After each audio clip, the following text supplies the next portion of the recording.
Alright. Hello everybody, hope you're all having a fantastic day. Today the Guilty Gear Strive Season 2 version, I believe version 1.18 just came out. And I really want to take a look at the patch notes and see what kind of changes they made to Anji specifically. Obviously we want to take a look at everybody and all the universal mechanic changes, but definitely want to see things for Anji and Gold Lewis, because those are, you know, usually who we play. So yeah, without further ado, let's get into it. This version, check battle replay theaters, some missions and story mode. I don't know anything about that. So this is where things kind of start getting interesting. Roman cancel, canceling into a normal or special move from a Roman cancel now triggers a slowdown effect and limits the tension gauge cost. I don't know what limits tension gauge cost means. Canceling into a normal. So you can cancel, like, I'm assuming they're talking about things like this, right? I'm also going to be pulling up Guilty Gear a lot just to show specific examples. So I'm assuming they're talking about things like that, right? Like that was a cancel out of yeah, that's a cancel out of Roman cancels. Feels weird to say that. It's like double canceling. But you can do that for like red cancels too. See? So I'm assuming that's what they mean when they specifically talk about that change, and I'm assuming tension gauge cost is probably referring to like maybe you keep some meter now. That's a huge speculation. I doubt that might be actually it, but you know, something to consider, because I'm not really too sure about tension and limits tension gauge cost. But this is the big change that everybody knows about, the counter hits coming from standing P's and crouching K's. And I think somewhere here it does say that it works for crouching P. Yeah, it also, so it doesn't really state here, but it works for crouching, standing P and K. But this is a big difference because, you know, things like you know, let's show right now another example. Specifically, this really would help like people like Anji or Faust, right? So things like this, right? This isn't a counter. I'm pretty sure I have counters on. No? Okay, let's see. Opponent, counter. Right? It's a counter. But it's not really a counter I could connect into. You can see right there, like going into Fujin triggers another counter because they're two separate hits, right? Or like that. You can kind of... Actually, no, not even that. I see. Pretty much the only thing that converts into P counter is 6P, and I don't even think you need to counter to do that. No, you don't. So that's, yeah, so we're gonna need something. So if you want a way to actually test out and see how it would feel like to have a specific counter, so it's not the same as the level 1, but you can do this, gauge settings, and then you can kind of see like what it might look like, right? Like here's boom, and then maybe I'd be able to do like something like that, or maybe like more realistically like that, right? Or like, you know, something like, I don't know, so, you know, something around these lines. At least that's what I'm imagining is going to be capable for most characters now. I hope is going to be capable for most characters now. Well, other than that, we have this new buff to Faultless Defense, which is, it looks like they're just adding, like better responsiveness to the Faultless Defense, and then it says Faultless Defense button. So I don't really know what that means, right? So we already have, you know, holding down 2 of any of the face buttons, pad or controller or whatever, and that usually activates Faultless Defense. But if they're gonna assign it to a button, I wonder which button you can assign it to. Now obviously this is just to help like people with misinputs, right? People who like May or Axels who have to hold back and then press a button. You can't, it's kind of difficult to hold back, or Zato, you know, you're holding back and you're holding 2 buttons. This kind of helps with that, because now you can just assign a button to Faultless Defense and keep up the pressure or whatever you want to do. Revised input mechanism for moves with the same input for grounded and aerial version. Example, Baiken's Tamigeshi. I don't know what this means, to be honest. Input priority, yeah, prioritizing over certain things. They did say that, yeah, they're gonna change certain things like this, like false forward P, so now you can do what could this be a lot more consistently. Input priority for moves, it's pretty self-explanatory. I'm gonna post the patch notes in the description, so obviously anybody who wants to see the patch can go see them live. So that's going on here. Let's see. Other universal changes, as many characters. I'm gonna turn the replay buffer, whoops. As many characters utilize their jump P. Yeah, so jump P is pretty much a useless button other than like maybe a few situations, such as like this, right?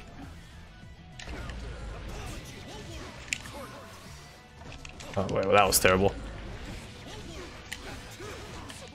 Whatever, Rem can do it better, but you know, some characters could just mash light while they're in the corner like that. Something around those odds. So having forward P be more of like a utility in the air would be great, because as far as I know, most people just kind of rely on let me just turn off the counter hit, the standing K to do most things, right? Like, oh, whoops. See,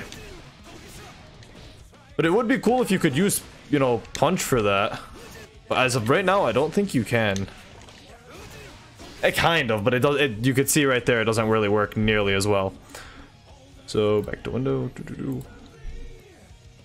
Dash can, yeah, this is the best thing. Dash cancels are gonna be amazing with pretty much everyone being able to do them off standing K and crouching, or close S, my bad. So pretty much everybody's gonna have like the RAM mix-ups, or God, I don't know anybody that has a dash cancel in specific. Yeah, I can't really think of anything off the top of my head, but I know there are dash cancels in the game that you can do pretty consistently. And now everybody's going to be able to do them pretty consistently, so that's good. So those are the universal change. Oh, so I guess there are more. So blue Roman cancel made timing for cancel into special move faster. Slow down effect of purple ends when attack lands. See, that's interesting. Made the timing from, okay. No longer applies the type of scaling when the shockwave from the... No longer applies any type of scaling when the shockwave from red Roman cancel hits the... Oh, okay, so they're talking about things like Fafnir or like guard crush counters into Roman cancels, because a lot of the time you can just get hit off of the laser beam of the Roman cancel. I don't know, you would call it the burst, I guess. Blue Psych Burst, when a player inputs blue Psych Burst before the opponent overdrive activates, the Psych Burst will no longer... That's perfect. So you can't get hit by raw supers if you know, burst, which is great. Fixed bug, whatever, dash, input priority, some jumping normals. These are all things we pretty much went over.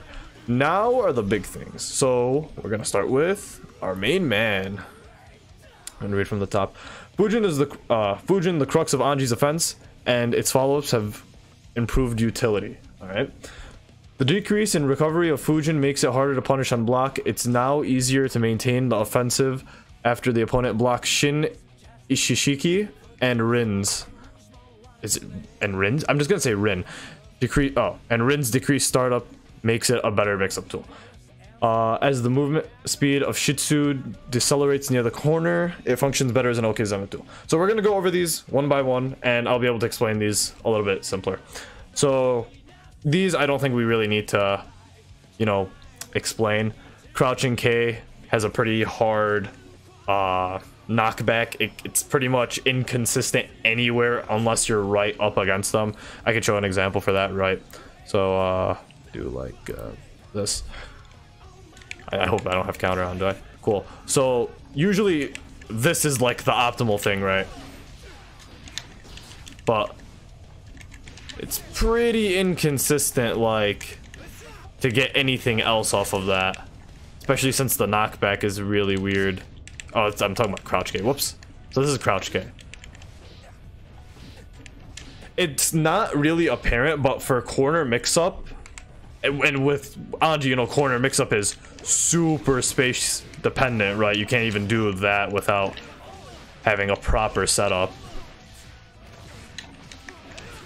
So having this do a lot less pushback, like look how far I go away from the corner, right? Just extremely, extremely far. So it's good to see they're reducing that.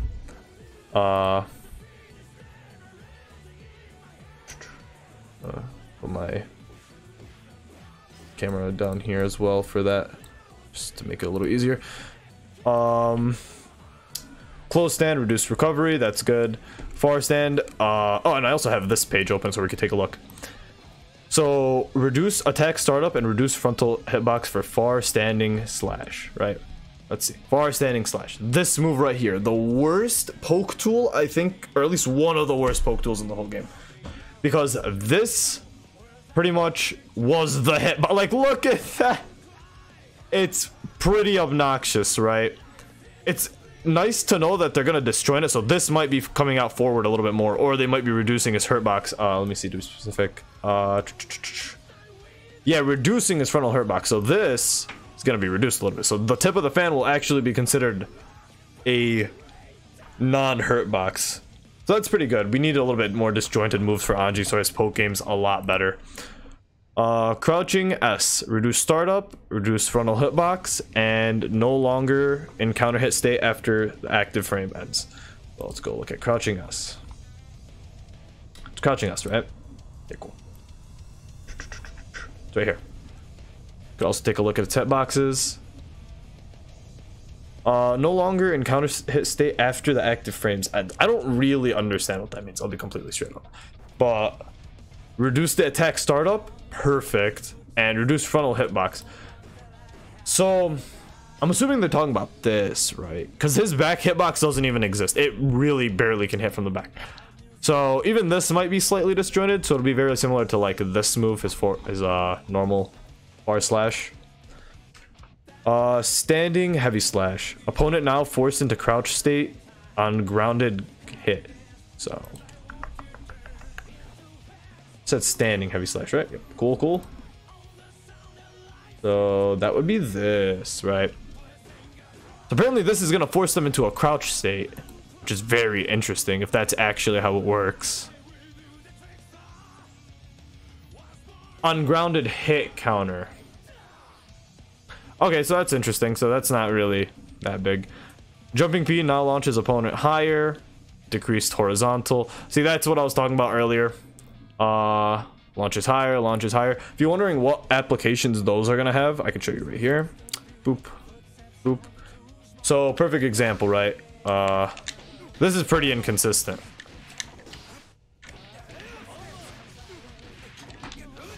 It's doable, obviously, but it's not the most consistent thing, because I mean, realistically, it's just not knocking him up high enough. If it knocked him up a little bit higher, you may be able to micro dash in there and do something else. And like I said earlier, you can't even do it with like P, right? Impossible. It doesn't even knock him up, I'm pretty sure. Yeah. Or another thing, I can't do it with heavy or close slash. I guess, well, kind of. Yeah, I guess just regular slash is a lot better at keeping him up. But I'm pretty sure heavy slash just knocks him straight down. I can't even do heavy slash in there. So it'd be good to have a little bit more knock up on those moves for more aerial positioning combos. Right? Or things like this could be possible. Right, if it had more knock up and a little bit decreased knockback for Anji. That'd be cool. This is more of like a speculative video, I guess, than anything else. Alright. These are all pretty much expanded the frontal hitbox and reduced hurtbox. Is it standing D? Jumping D. That's actually great. So waters. Pretty much his corner mix-up tool right there. Yeah, I don't think disjointing this move is gonna do that much for him. Maybe it will against the air poke games, but But I mean, it's still cool. Now these are the ones that we're gonna actually see. Shih Tzu. So the projectile now decelerates when close to corner. So if you're wondering what that means, let's get into it. Boop, boop. Everybody knows that this is one of Anji's best Okezeme tools, right? Doing that into and waiting, or like obviously just rushing and grabbing, something like that. But if you're in the corner, you know, right? Boop. Wow, I'm just it's just gonna go right past him. Nothing. And this pretty much happens for every single like opportunity. So it decelerating near the corner is gonna be fantastic, because now you can just do things like, and it probably won't just fly past them. If it does, then you might still need to like do a little micro backdash, and which is still completely fine, right? Well, it's nice to see that they're taking that into consideration and focusing their efforts on fixing that too.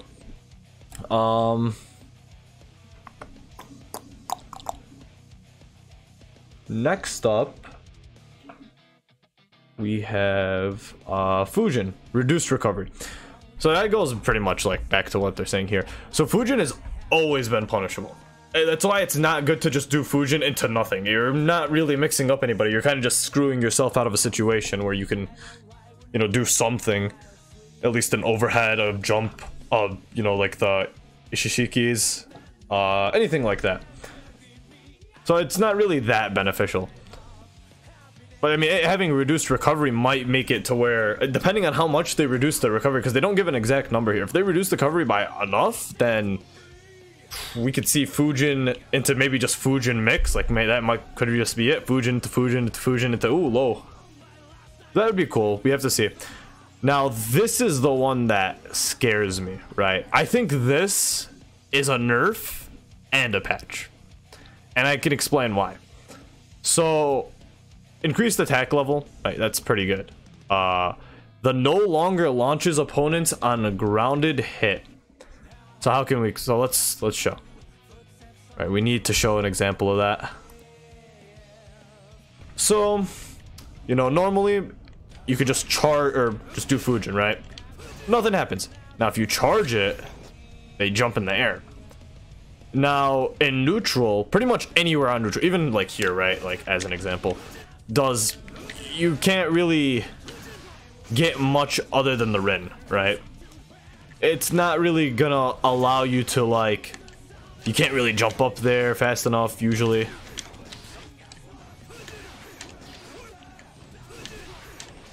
It's pretty like, not really the best. Now, it being able to be charged and then you're just going into like regular combos, like, you know, the low, is pretty interesting, because now you can just do it from across the world. The place where it becomes not a benefit is the corner, right? Because now this, a very popular option. All right, whoops. Well, I'm trying to do it and well, whatever. There we go. Well, I couldn't do the full combo, but you get my point. That option is just kind of completely out of there now. And I don't know, depending on which way it goes, this might be a bigger benefit than a loss. But as of right now, it's looking pretty weird. At least from what I'm reading with that one. Because if it just, it would be great for neutral. But even like that, once practiced enough, has its own benefits, right? So we're gonna have to see what happens. I like the charge Fujin and how it works with the bounce and stuff. It's very like annoying to kind of guess, right? Because like sometimes I didn't mean to do this. I just wanted a longer dash. But as long as we need to see what happens with that one specifically. That one's kind of finicky. Now going down to his final patches, Nagiha, increased attack startup, right? That's we can just show that right here. Is it not here? Jesus. Oh, here it is. This is that move. Wow, I did not notice the hitboxes, and it still has hurt boxes up there. That's crazy. Increasing this startup is probably going to be good. It's not like it has, what's it start? 13 frames with early cancel. That's not the worst. On block, it's -7. That's recovery 20 frames. That's terrible, man. Yeah, having faster startup, maybe with the reduced frames, could be like a benefit. I'm not really too certain about that. But where it gets interesting is Rin, right? Rin is just got buffed. Reduced attack startup, great. It was the slowest move in probably the whole game. Easy to read.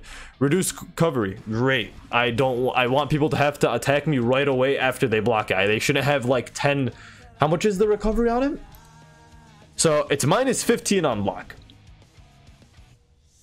Cool. The recovery is 30 frames. Cool. 1 sec. Oop. And yeah, like that's just not a good move. Now depletes less risk level. I don't know how to take that. So like it gives them less risk. I don't. It takes so like now. And now deplete. So if you hit somebody, it will deplete less risk level. Okay, that makes sense. It depletes a lot of risk. I wonder if they have that on Dust Loop. They don't. It's crazy. Decreased combo blowback scaling for combos with Rin as a starter. Now, what that means is something that I've been waiting to hear since they first announced the game. Right? It's this. It's your ability to have a good combo that scales with it. Like, look how little damage that does. That's supposed to be the reward for the mix-up overhead? That's terrible. Get literally no benefit from that whatsoever. So I don't understand why that is. Like, it's not even just that. Even that as a counter hit, right? Like, let's see. Even as a counter hit, it's not the best. Already, it's like weird, wonky hitboxes. That's not good damage. So I'm glad to see that they're fixing that.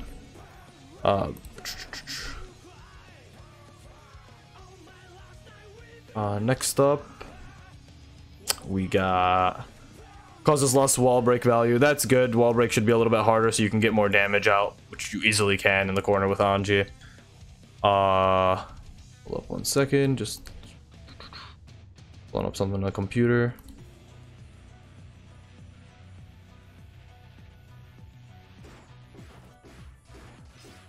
It's whatever. Now bounces opponent lower with decreased horizontal blowback distance. I don't know what that necessarily means. I mean, I know like this and like I get what they mean, but how they're going to affect his gameplay is something beyond me. Because typically, right? I mean, it bounces pretty high specifically so you can do combos with it, right? Like they want it to be a combo tool, so it having reduced blowback is kind of interesting. I don't know, and it bouncing lower is definitely interesting because then it's going to be really hard to convert it into anything else. But still, you know, all this and more we have to find out when the game comes out, or when the patch comes out. All right, we're at that here. Decrease the damage of the second hit of Ko. Ko is my favorite move, this one. Reducing the damage of the second hit makes complete sense. The second hit does a lot of damage. I know that sounds weird, but it's because the initial hit can chunk for so much if it's a counter hit. And it's just nuts. So I can understand why they would reduce the damage. The opponent can now recover after landing. I don't know what that means, right? Because, as an example, if we set Kai to like, I don't know, can we set him to block and jump?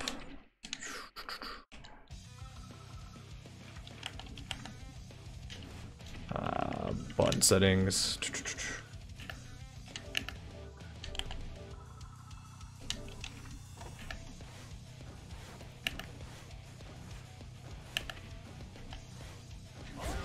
What is he not? Why? Oh, I guess I have to block.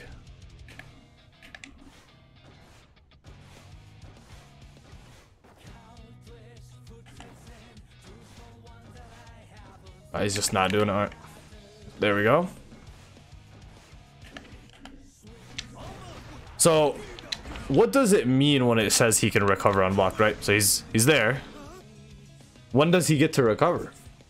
Because he got guard crushed in the air, so I'm assuming the second he landed was always when he would recover. So I'm assuming this just whatever. And finally, an increase in damage to his ult, which has just always desperately been needing that. It's just terrible. Compared to most ults in the game, it's just so awful. It does leave him minus on block, which is pretty good. But yeah, that's pretty much it for the patch notes that we're going to go over today. I know we said we would go over Gold Lewis's, but definitely just want to get to playing some game and yeah, definitely hyped for these patch notes. Let me know how you guys feel about them and how you think they might affect the game, because I think with the way things are going, if this is the current state of what they want things to be, it's looking pretty good. It's looking pretty good. They seem to be balancing the game in a way where everybody gets to play better versions of how they were already playing before. Except for certain characters that got super hit this patch, like Leo got decimated this patch, even though he did get a buff that I think nobody noticed or cared about, which was this one. Yup, now crosses over opponents even when they're in the corner. That's gonna be fun. That's gonna be terrible. That's just gonna be awful to deal with. But yeah, that's definitely exciting. There's not really much going on, but yeah, I'm gonna be streaming more Guilty Gear Strive, absolutely. Wait, I wonder if this patch comes with the crossplay, or if the crossplay is already in. But yeah, definitely gonna be playing more Guilty Gear in the future, starting tomorrow. Today I'm just gonna upload my last Elden Ring video for the week and just see where we go. Yeah, Anji next patch is gonna be spectacular. They did nothing with his spin, by the way. They buffed his overhead in ways that I didn't think I wanted. Like, I initially wanted this to be a guard crush, and that would just be enough, right? Well, yeah, very interested to see where things go. Happy to see they're taking a lot of time in changing and like focusing on what actual issues are. You know, Faust should be really cool with those standing P and crouching K buffs to counter hit and stuff. Like, he's definitely going to be able to take advantage of that a lot more. And yeah, just really interested to see where things go. Thank you for everybody who tuned into the stream. I really appreciate the support, and I appreciate all the support for everybody who watched the video. My name's Sammy Smalls, and I hope you all have a fantastic rest of the day. See you guys.